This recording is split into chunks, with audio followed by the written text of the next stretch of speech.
Assalamualaikum warahmatullahi wabarakatuh.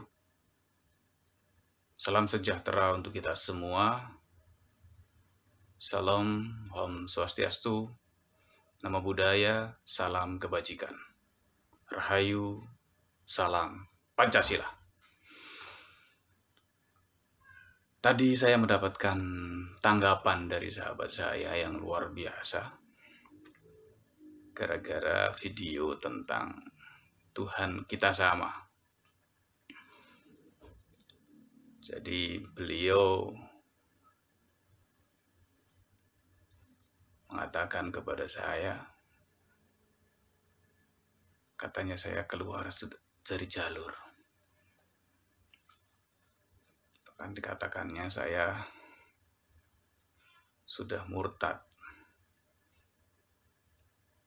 karena mengatakan Tuhan semua agama itu sama. Padahal sahabat saya ini belajarnya jauh sekali di Timur Tengah. Harusnya beliau itu bijaksana. Beliau itu hafiz Quran. Dia ahli puasa.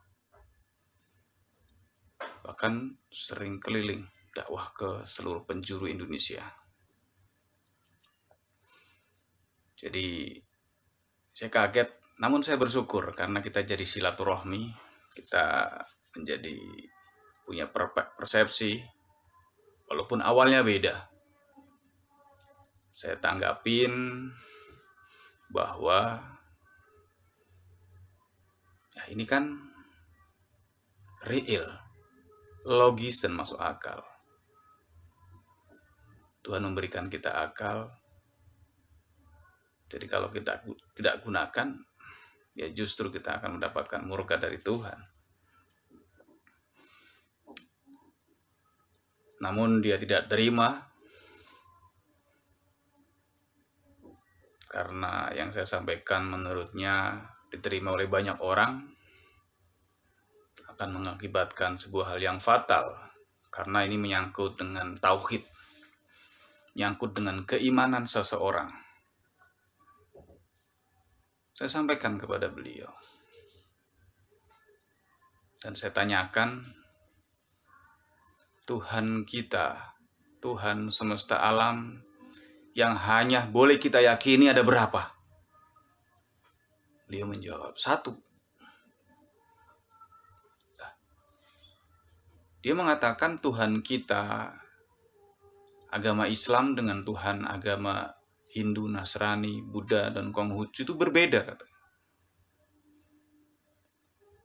Dia mengatakan bahwa kalau Islam yang paling sempurna, yang lain salah. Jadi saya bertanya, kalau kita meyakini agama kita punya Tuhan berbeda dengan Tuhan agama yang lain, berarti kita punya Tuhan satu atau lebih dari satu? Dia diam. Kalau kita meyakini Tuhan kita berbeda, berarti Tuhan itu lebih dari satu, saya sampaikan. Berarti kalau meyakini di Indonesia Tuhan ada 6, 7 atau 8 atau yang lain. Karena yang diyakini di Indonesia ada 6, tapi ada agama yang lain juga yang meyakini ada Tuhan lain juga.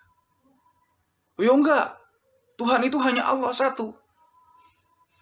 Ya berarti kalau kamu meyakini Tuhan kita dengan agama lain berbeda, kamu juga percaya bahwa di dunia ini Tuhan lebih dari satu. Diam.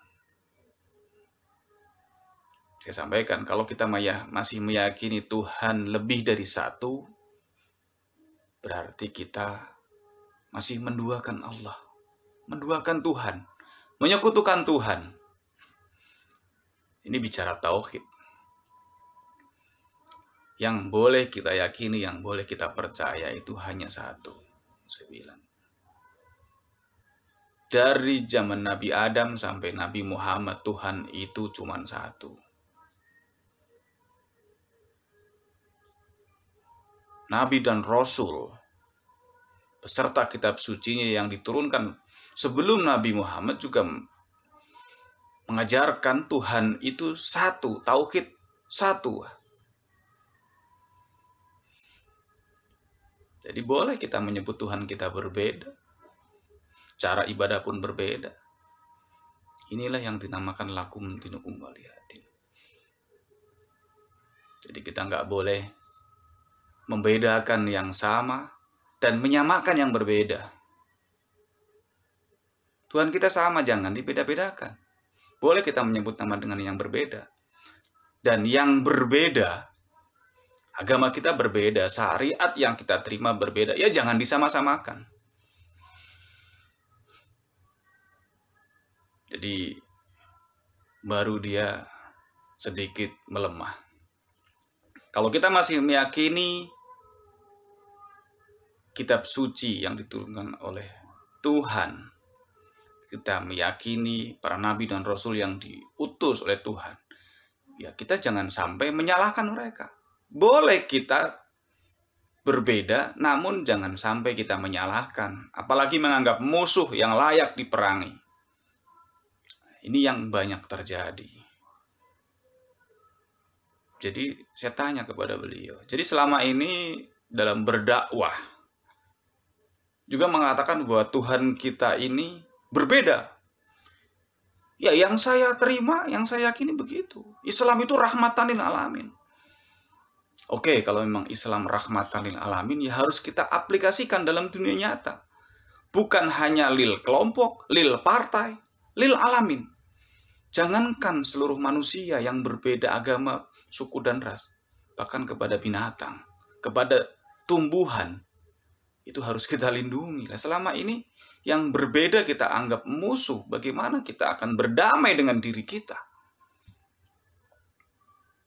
Harusnya Islam yang rahmatan lil alamin mampu mengayomi agama-agama yang lain. Ibarat 4 sehat 5 sempurna. Yang 4 itu kan sudah bagus sehat, 5 sempurna sudah lengkap, komplit. Ya harusnya ibadah umat Islam itu lebih bagus, akhlaknya, tingkah lakunya, budi pekertinya lebih bagus dari yang agama lain. Karena Rasul Nabi Muhammad SAW turun ke muka bumi untuk menyempurnakan akhlak. Jadi kalau berdakwah tidak menggunakan akhlak, ya tidak mengikuti ajaran Rasul. Saya sampaikan kepada beliau. Jadi kalau kita masih menganggap yang berbeda itu salah, yang berbeda itu musuh, bahkan layak diperangi, sampai kapan kita akan berdamai? Sampai kapan kita akan bersatu? Jadi banyak yang mengatakan Pancasilais, banyak yang mengatakan nasionalisme, tapi menganggap dirinya paling benar, yang lain salah. Bagaimana kita akan bisa bersatu hati dan pemikiran kalau kita menganggap yang berbeda itu musuh? Pancasila itu sudah mengandung nilai-nilai Tuhan, sudah final, dan kita harus apresiasi founding father kita. Karena di dalam Pancasila sudah mengandung nilai-nilai ajaran agama Tuhan. Jangankan kita mengaplikasikan 5 sila dalam Pancasila. Mengaplikasikan 3 sila saja, kalau kita benar-benar menjalankannya, kita sudah menjadi manusia yang damai. Kenapa? Sila pertama, ketuhanan yang Maha Esa. Kalau kita masih meyakini ada Tuhan lain, Tuhan kita berbeda, berarti kita, kalau dalam Islam, belum bersahadat. Kita berarti tidak Pancasilais juga, karena Tuhan Esa, Tuhan hanya satu. Diaplikasikan dalam Bhinneka Tunggal Ika. Walaupun kita berbeda-beda agama, suku, ras, tapi kita punya Tuhan yang satu. Tuhan kita sama, hanya kita berbeda menyebut dan beda cara ibadahnya. Jadi konsep Bhinneka Tunggal Ika itu luhur sekali. Ditambah lagi dengan Tanhama Dharma Ma'wa. Tidak ada kerancuan dalam sebuah kebenaran. Jadi kalau saya mengartikan, selama ini yang masih mengatakan Tuhan kita berbeda, berarti mereka tidak Pancasilais. Mereka masih menduakan Tuhan, menyekutukan Tuhan. Dan dalam Islam itu dosa yang tidak diampuni. Dosa mencuri masih ditanya, kenapa kamu mencuri? Saya lapar. Dosa berzina masih ditanya, kenapa berzina? Khilaf. Tapi kalau dosa menyekutukan Tuhan, itu tidak terampuni. Jadi mari kita bersama-sama, silakan kita beribadah dengan cara masing-masing kepada Tuhan. Hablum minallah dalam Islam. Ada hablum minan nas. Mari kita sebagai manusia berlomba-lomba dalam kebaikan. Karena sebaik-baik manusia adalah yang berbuat baik untuk orang-orang di sekitarnya. Dalam Islam diajarkan bahwa yang selamat adalah golongan ahlus sunnah wal jamaah. Banyak mengalami perpecahan. Dan di agama lain pun sama. Tapi sejatinya bahwa agama dan kitab suci tidak salah. Semua mengajarkan tentang ajaran Tuhan, mengajarkan cinta dan kasih sayang.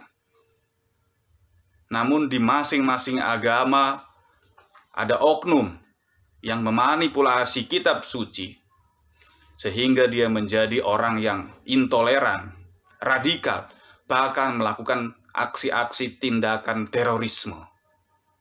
Dan kebetulan di Indonesia mayoritas agama Islam. Jadi seolah-olah yang banyak melakukan tindakan intoleransi, radikalisme, dan terorisme adalah orang-orang Islam. Padahal sejatinya tidak ada satupun agama yang mengajarkan intoleransi, radikalisme, bahkan terorisme. Bagi saya, sepakat bahwa yang akan masuk surga itu adalah kelompok ahlus sunnah wal jamaah. Siapa dia? Adalah orang-orang yang taat kepada negara.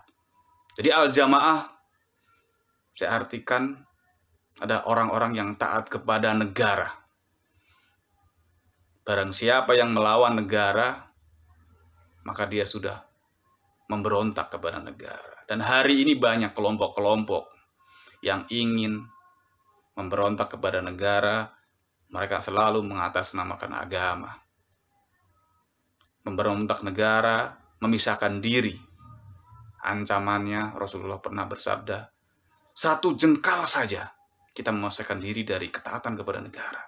Ketika meninggal, kita menjadi masuk neraka jahanam.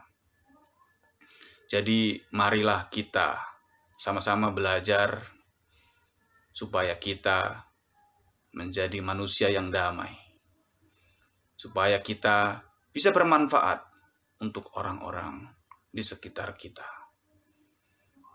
Jadi kembali bahwa Pancasila memang bukan wahyu ilahi. Tapi Pancasila merupakan kandungan nilai-nilai ajaran Tuhan yang harusnya menjadi alat pemersatu buat kita semua sehingga negara kita aman dan damai. Wassalamualaikum warahmatullahi wabarakatuh. Salam Pancasila.